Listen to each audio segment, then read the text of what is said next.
जय हिंद देशवासियों। आज आपके सामने मैं जिस विषय को लेकर उपस्थित हुआ हूँ वो समाज में एक ऐसा विषय है जो नेचुरली बहुत से लोग बोलते हैं, लेकिन अधिक ज्ञान होता नहीं है उसके बारे में किसी को। जैसे अगर आपने भी सुना होगा कि अगर गांधी जी चाहते तो भगत सिंह को फांसी लगने से बचा सकते थे। अब गांधी जी चाहते भगत सिंह को फांसी लगने से बचा सकते थे, ये बात सबने सुनी है, लेकिन सीधा लोग व्हाट्सएप और इंस्टाग्राम और फेसबुक यूनिवर्सिटी का ज्ञान लेके इस पे बोलना शुरू कर देते हैं, जबकि इसके बारे में इसकी तह तक नहीं जाते कि सच में क्या ऐसा होता था, क्या वो चाहते थे या नहीं चाहते थे, या बचा सकते थे या नहीं बचा सकते थे। इसके बारे में किताबों में पढ़ना उनको जायज़ नहीं लगा। उनने क्या किया, उनको जो व्हाट्सएप पे किसी ने शेयर कर दिया या इंस्टाग्राम के रील्स में कुछ देख लिया, उस पर उन्होंने विश्वास कर लिया और उस पर बता दिया। आज हम इसी धारणा को, इसी मिथ को ना समझेंगे कि सच में ऐसा कुछ था भी या नहीं था, और अगर था, अगर गांधी जी भगत सिंह को बचा सकते थे तो भगत सिंह क्यों नहीं बचे। इन सभी चीज़ों पर हम आज चर्चा करेंगे। तो उसको समझने के, उन सबको समझने से पहले हम एक बात को समझेंगे जो आप खुद जानते हैं कि गांधी जी क्या चाहते थे। गांधी जी एक अहिंसावादी थे, हिंसा का बिल्कुल भी समर्थन नहीं करते थे, और अहिंसावादी इंसान हिंसा का समर्थन ना करता हो उसके बाद भी वह ये किसी से मांग करे कि आप एक हिंसात्मक कैदी को छोड़ दो, यही अपने आप में बहुत बड़ी बात है। और मैं ये जो आपको बोल रहा हूँ इसका मैं आपको प्रूफ दूंगा। हम बात करते हैं 5 मार्च 1931 की।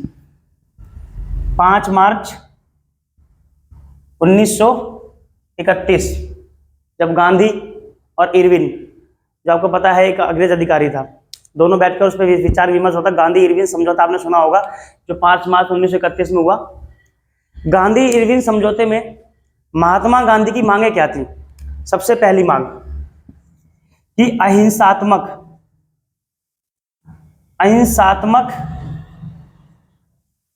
राजनीतिक कैदियों को छोड़ दिया जाए।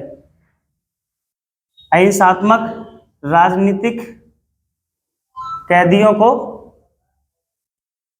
छोड़ दिया जाए।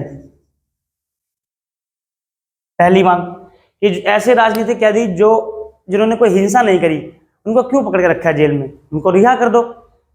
दूसरा गांधी जी की मांग थी अंग्रेजों द्वारा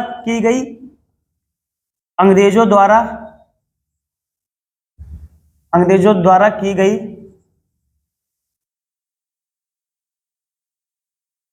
अवांछित वसूली।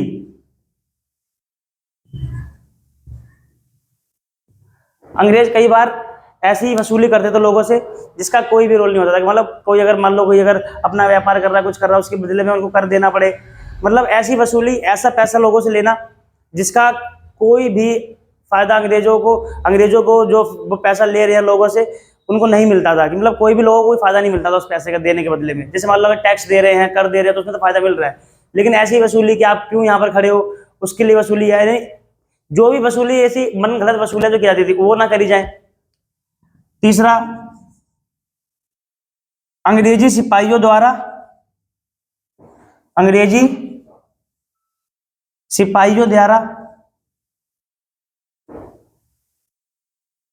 की गई ज्यादतियों की जांच करवाई जाए। की जांच मतलब जो अंग्रेजी सिपाही हमारे, जिन्होंने कुछ ऐसे अमानवीय कृत्य किए हैं। अमानवीय कृत्य मतलब जैसे अब जलियांवाला बाग हत्याकांड आपको पता है, 13 अप्रैल 1919, जिसमें बहुत बुरी तरीके से लोगों को मारा गया और उसके पीछे कोई वजह नहीं थी। ऐसे ही लोगों को भरे चौराहे पर खड़ा करके चाबुक से मारा, कोड़ों से पिटवाया, कोई उसके बारे में कोई बात नहीं की गई। यानी जो लोगों को बेमतलब मारा जा रहा था। तो गांधी जी ने एक और मांग करी कि ऐसे जो बेमतलब में अंग्रेज मारते हैं, किसी को मारते हैं या अंग्रेज सिपाही किसी को मारते हैं, तो उनकी जांच करवाई जाए, क्यों मारते हैं, एक ये। चौथा, भगत सिंह, सुखदेव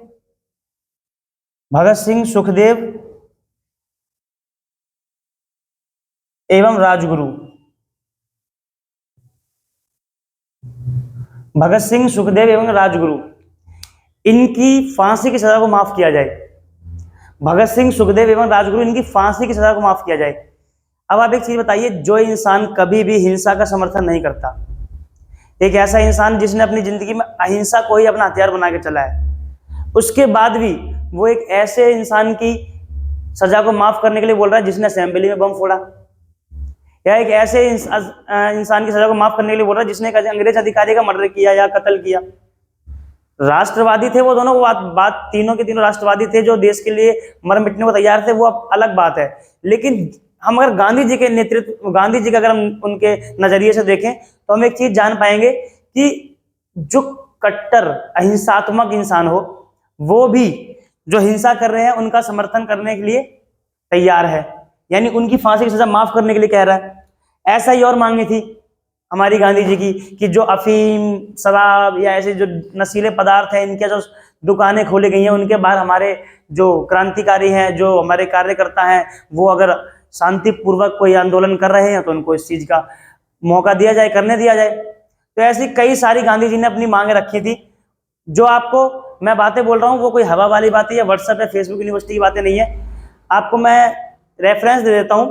आपको आधुनिक भारत का साहित्य का इतिहास स्पेक्ट्रम आती है एक, जो यूपीएससी की तैयारी करने वाले लोग पढ़ते हैं और वो बहुत अच्छे से उस चीज को समझते भी हैं। उसमें लिखा भी है साफ साफ ऐसे शब्दों में जैसे मैं बोल रहा हूँ, उसमें से बता रहा हूँ मैं आपको। और एक बिपिन चंद्रा आती है जो आधुनिक भारत का साहित्य इतिहास है, बिपिन चंद्रा उसके राइटर हैं आधुनिक भारत के साहित्य के इतिहास की। एक वो भी किताब आती है, वो भी यूपीएससी की तैयारी में बच्चों के लिए लगी हुई है, उसमें भी आप लिखा हुआ है। एक किताब है आधुनिक भारत साहित्य का इतिहास स्पेक्ट्रम, जिसका पेज नंबर 379, पेज नंबर 379, उसमें देख लेना। या बिपिन चंद्रा जो है आधुनिक भारत साहित्य 306 और 307 को पढ़ लेना एक बार, 306 और 307 को पढ़ लेना। उसमें लिखा हुआ साफ साफ लिखा है कि हमारे इरविन जो थे, वायसराय इरविन, उन्होंने 2 मांगे डायरेक्ट अस्वीकार कर दी, 2 मांगों को सीधा सीधा मना कर दिया। उसमें से एक मांग ये थी कि भगत सिंह, सुखदेव और राजगुरु की फांसी की सजा सुनाई जाए और फांसी की सजा रुकवाई जाए। तो ये उन्होंने मना करके बोला नहीं, इनको तो फांसी मिलेगी ही। वो सीधा उन्होंने अस्वीकार कर दिया उस मांग को गांधी जी की। और एक मांग की जो उन्होंने, अंग्रेजों ने ज्यादा हत्या की है, अंग्रेजों ने जो अमानवीय व्यवहार किए लोगों के साथ, उनकी जांच करवाए, तो इरविन ने मना कर दिया कि नहीं, इनकी भी जांच नहीं होगी, सीधा उन चीजों को अस्वीकार कर दिया। अब एक इंसान ने अपना पूरा प्रयास किया, उसके बाद भी समाज में धारणा बना के बैठ गए लोग कि गांधी जी चाहते तो भगत सिंह को बचा सकते थे। अब भगत सिंह की भी आपको एक चीज मैं बता देता हूं, भगत सिंह अपने मुंह से ही चीज बोलते थे। जब चंद्रशेखर आजाद ने उनको जाके जेल में बताया कि आपके लिए, आपके बचाव के लिए गांधी जी प्रयत्न कर रहे हैं, तो भगत सिंह ने उनको बोला कि मेरे बचाव के लिए प्रयत्न करने की कोई आवश्यकता नहीं है, क्योंकि जब तक मेरे जैसे क्रांतिकारियों को फांसी नहीं लगेगी तब तक क्रांति की दुमदुबी नहीं बजेगी। अब आप बोलेंगे दुमदुबी क्या होता है? यानी बहुत तीव्रता से क्रांति होना। यानी भगत सिंह, सुखदेव, राजगुरु खुद ये चाहते थे कि हमें फांसी की सजा दी जाए ताकि क्रांति को और जगह मिले, क्रांति और तेजी से हो, क्योंकि ज्यादातर लोग गांधी के समर्थक थे ना। भगत सिंह, सुखदेव, राजगुरु के समर्थक भी कम थे उस टाइम पे। उनकी फांसी के बाद लोगों का उनके प्रति मोह जगा, उससे पहले लोगों का मोह गांधी जी के प्रति ज्यादा था। अहिंसात्मक प्रकृति के लोग बने हुए थे।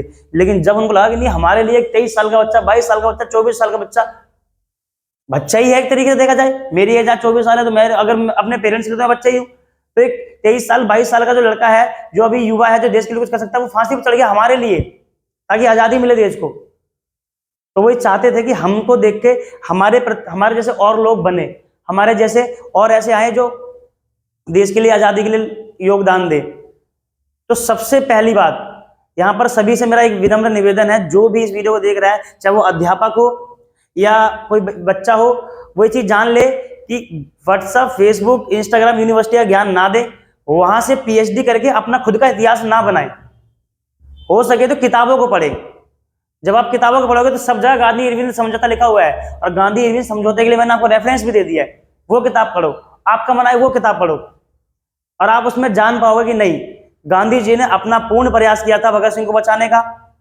लेकिन अब एक चीज सोचो, जो अंग्रेज अधिकारी पहले से ही ये बैठे हुए हैं तय करके कि नहीं, ऐसे इंसान को तो बिल्कुल नहीं छोड़ रहा, जो हमारे देश के लिए खतरा भी बन सकता है, और जो हमारे सिपाहियों को मार रहा है, उसको कौन कैसे बचा सकता है? एक इंसान अपने लेवल पे प्रयास ही तो करेगा। अब गांधी जी अहिंसात्मक आदमी, 2 बार 3 बार उनसे बोला, हाथ जोड़ के निवेदन किया। ऐसा तो होगा नहीं कि अगर वो मना कर देगा तो गोली मार दी जाएगी उन्हें। और आप देखना, दोनों किताबों जो मैंने आपको रेफरेंस दिया है, आधुनिक भारत का साहित्य का इतिहास स्पेक्ट्रम और आधुनिक भारत का साहित्य का इतिहास बिपिन चंद्रा ने जो लिखी है, पेज नंबर 379 स्पेक्ट्रम का और पेज नंबर 306 और 307 बिपिन चंद्रा का साहित्य का इतिहास।